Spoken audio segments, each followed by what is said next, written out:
ভোর রাতে উঠে তাহাজ্জুদের সময় আল্লাহর কসম করে বলছি, তালতলার ভাইরা, কসবার ভাইরা, আল্লাহর শপথ করে বলছি, আল্লাহর কাছে যদি বলতে পারেন দেখবেন সাথে সাথে বলে শেষ করবেন, চোখের পানি ফেলে একটু সেজদায় গিয়ে একটু দোয়া ভালো করে একটু কাঁদতে কাঁদতে বলেন, যেমনে পারেন নিজের ভাষায় একটু আল্লাহর কাছে খুলে বলেন। বলার পর দেখবেন নিজের মনটা অনেক হালকা হয়ে গেছে। আমি অর্থের কষ্টে আছি, আমি একজনকে বললাম ভাই অর্থের কষ্টে আছি, তার কাছে আমি ছোট হলাম না বড় হলাম? কারোর কাছে ছোট হইতে কারোর ভালো লাগে? কিন্তু আপনি যদি জায়গা মতো বলেন, মালিকের কাছে চোখের পানি ফেলে বলেন, আল্লাহ আমি অনেক কষ্টে আছি মালিক, আপনি জানেন সবকিছু, আল্লাহ আপনি আমার প্রতি রহম করেন, আল্লাহ আপনি আমাকে ভিক্ষা দান করেন, আল্লাহ আপনি আমাকে অনুগ্রহ করেন। আপনি যদি আল্লাহর কাছে চোখের পানি ফেলে নিজের কষ্টের কথা বলেন, ভোর রাতে উঠে তাহাজ্জুদের সময় আল্লাহর কসম করে বলছি, তালতলার ভাইরা, কসবার ভাইরা, আল্লাহর শপথ করে বলছি, আল্লাহর কাছে যদি বলতে পারেন দেখবেন সাথে সাথে বলে শেষ করবেন, চোখের পানি ফেলে একটু সেজদায় গিয়ে একটু দোয়া ভালো করে একটু কাঁদতে কাঁদতে বলেন, যেমনে পারেন নিজের ভাষায় একটু আল্লাহর কাছে খুলে বলেন। বলার পর দেখবেন নিজের মনটা অনেক হালকা হয়ে গেছে।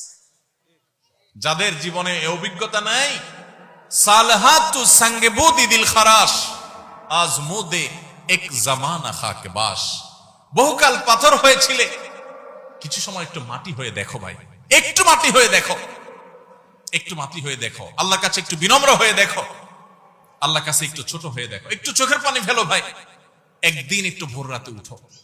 ও যুবক ভাই আমার, তাহাজ্জুদ পড়ে একটু দুহাত তুলে আধা ঘন্টা ধরে একটু কাঁদো আল্লাহর কাছে, আল্লাহ আমার চাকরি হচ্ছে না, দাঁড়ে দাঁড়ে ঘুরছি, আল্লাহ হচ্ছে না, তোমার কাছে অসম্ভব বলতে কিচ্ছু নেই। তুমি যদি জীবনের শেষ মুহূর্ত পর্যন্ত চাকরি না দাও, তোমার ব্যাপারে আমার কোনো অভিযোগ নাই মালিক, কিন্তু আমি তোমার কাছে রহমত চাই, দয়া চাই, অনুগ্রহ চাই। আল্লাহ আমাকে অমুক কষ্ট দিয়েছে, আমি কারোর কাছে শোনাতে চাই না, আল্লাহ তোমার কাছে বলে রাখলাম, তুমি আমার মনকে শান্তি দাও। ভাইরা, আল্লাহর কাছে এভাবে যদি খুলে খুলে কথা বলেন না, আপনি দেখবেন কথা বলার পর আপনার মনটা হালকা হয়ে গেছে, অনেক শান্তি লাগছে, দেখবেন অনেক বেশি ভরসা পাবেন, অনেক বেশি আস্থা পাবেন।